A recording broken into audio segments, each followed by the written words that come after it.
सुस्वागतम बच्चों। कारक प्रकरण के अंतर्गत हम आज अधिकरण कारक के बारे में सीखेंगे, अध्ययन करेंगे। अधिकरण कारक वह है जो शब्द के जिस रूप और क्रिया के आधार का बोध कराता है या जिससे होता है उसे अधिकरण कारक। शब्द के जिस रूप में क्रिया के आधार का बोध जिसके द्वारा होता है उसे हम अधिकरण कारक कहते हैं। अधिकरण का अर्थ ही होता है आधार का आश्रय, यानी कि जिसके आश्रय आधार स्थित हो वह अधिकरण कारक होता है। इसका विभक्ति चिन्ह में और पर आप लोगों को बताया मालूम ही होगा या जान लें। इसमें विभक्ति चिन्ह में और पर। अब आते हैं हम इसके सूत्रों पर। पहला सूत्र है अधिकरणे सप्तमी।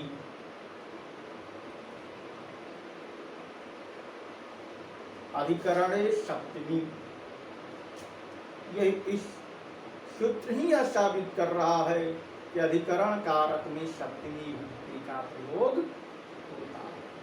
अधिकरणे सप्तमी से ही स्पष्ट हो जा रहा है कि अधिकरण कारक में सप्तमी विभक्ति का प्रयोग होता है या सप्तमी विभक्ति होती है। उदाहरण, छात्रा विद्यालय पठन्ति।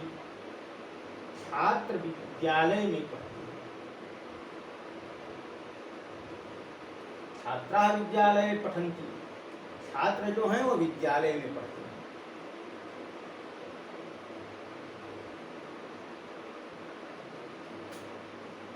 यानी कि छात्रों का जो पठन का आधार है वह विद्यालय है, इसलिए इसमें सप्तमी विभक्ति का प्रयोग किया गया।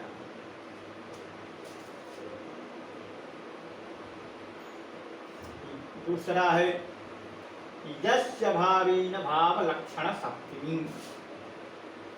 यस्य भावेन भावलक्षण सप्तमी अर्थात जिस क्रिया के काल से दूसरी क्रिया के काल का ज्ञान हो उसमें सप्तमी विभक्ति होती है।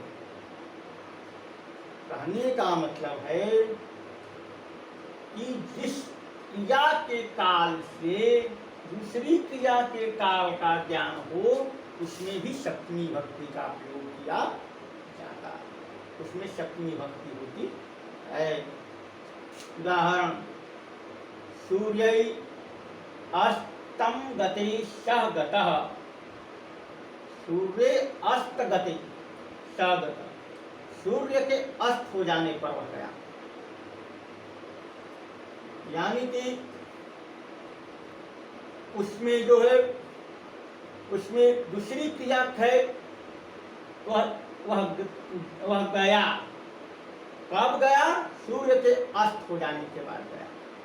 तो यहाँ पर क्रिया के काल का दूसरी क्रिया के काल के साथ ज्ञान स्पष्ट हो रहा है कि सूर्य अस्तगते सब गतः, अर्थात सूर्य के अस्त हो जाने के बाद वह गया। अतः एक क्रिया के काल का दूसरी क्रिया की काल से ज्ञान करा रहा है। अतः यहाँ पर यस्य च भावेन भावलक्षण सप्तमी सूत्र के साथ यहाँ पर सप्तमी विभक्ति का प्रयोग किया गया। अवच्छेदे सप्तमी, शरीर के किसी अंग में यदि सप्तमी विभक्ति लगी रहती है तो उसे अवच्छेदे सप्तमी कहते हैं। शरीर के किसी अंग में यदि सप्तमी विभक्ति का प्रयोग किया गया हो तो उसे अवच्छेदे सप्तमी कहते हैं। जैसे करे गृहीत्वा कथितः, हाथ में लेकर का, इसमें शरीर का जो अंग है, हस्त है, हाथ है, पैर है, इसीलिए इसमें करे भित्ता सप्तमी का प्रयोग किया गया,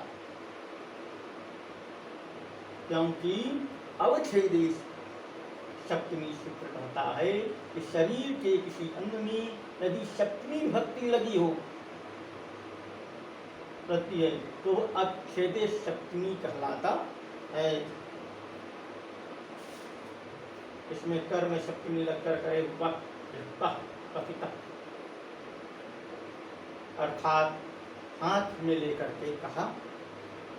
यतश्च निर्धारणम, बहुतों में किसी को श्रेष्ठतम बताने के लिए जिसमें श्रेष्ठ बताया जाए उसमें षष्ठी या सप्तमी दोनों भक्तियों का प्रयोग किया जाए। यहाँ पर यतश्च निर्धारण सूत्र कहता है कि यदि हम किसी को बहुत लोगों के बीच से अगर हम किसी को श्रेष्ठ बताना चाह रहे हैं या बताते हैं तो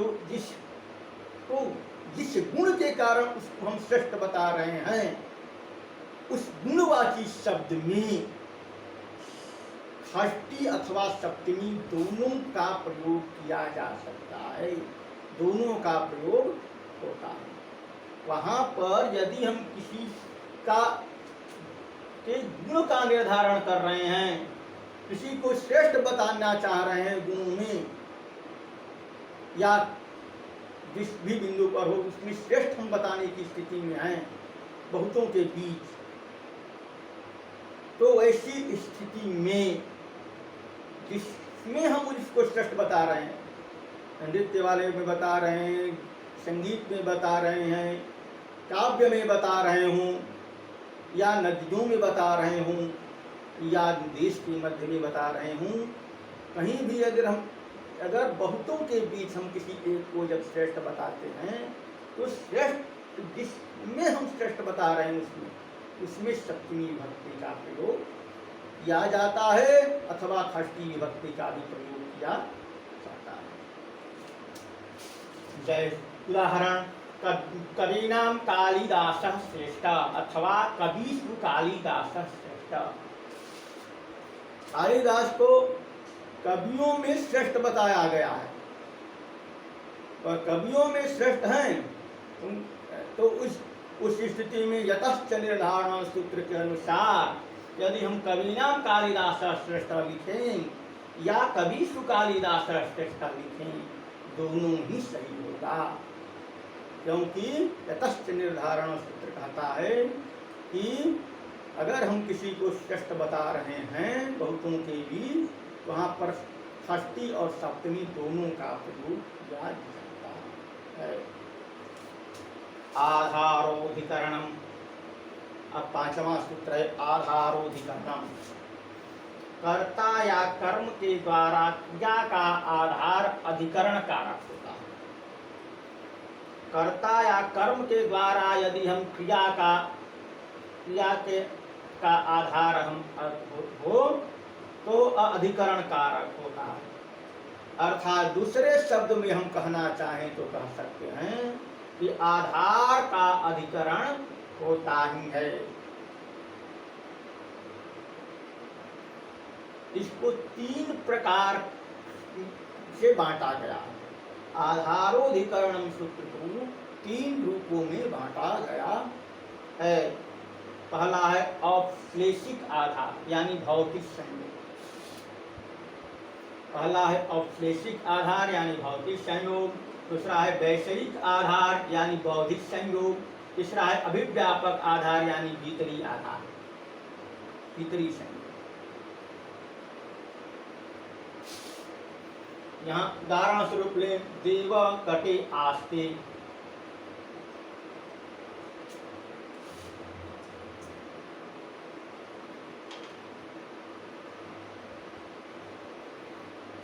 देव कटे आस्ते, मुनि चटाई पर बैठते हैं। यहाँ पर औपश्लेषिक आधार भौतिक संयोग है कि मुनि बैठने का स्थान क्या है, चटाई, इसलिए यहाँ पर भौतिक। संयोग बना और श्लेषित आधार के अनुसार जीवा कटे आस्ते उन्हीं चटाई पर बैठते हैं। मुझे इच्छा अस्ति, यहाँ पर बौद्धिक संयोग है। बौद्धिक संयोग इसलिए है कि वो कह रहा है मुझे इच्छा अस्ति, मुझे किसकी इच्छा है कि मोक्ष की इच्छा है, मैं मोक्ष के विषय में मेरी इच्छा है, मैं मोक्ष को जानना चाहता हूँ। इसलिए इसका जो विषय है या जो इसकी इच्छा है वो बौद्धिक इच्छा है मोक्ष प्राप्त करना, इसलिए यहाँ पर हो जाएगा वैसे ही आधार। तीसरा है क्लेश तैलम अस्ति, तिलों में तेल है, इसका आधार भीतरी है। तिल है, तीली को अगर हम देखें तो तीली से हमको तेल का कोई मायने नहीं दिखेगा, लेकिन यूं ही उसको हम कोल्हू में ले करके या तेल पेरने वाले मशीन में ले जाकर अगर हम उसको तेल निकलवाएं तो उसमें तेल निकलेगा। तो तिल में तेल है, यह दिखाता है कि यह अभिव्यापक आधार यानी भीतरी आधार पर स्थित होने के स्थित है।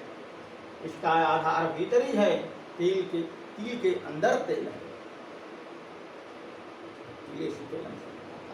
इस प्रकार से आधारोधिकरणम इस बात की पुष्टि कर रहा है कि कर्ता या कर्म के द्वारा क्रिया के आधार का अधिकरण कारक होता है।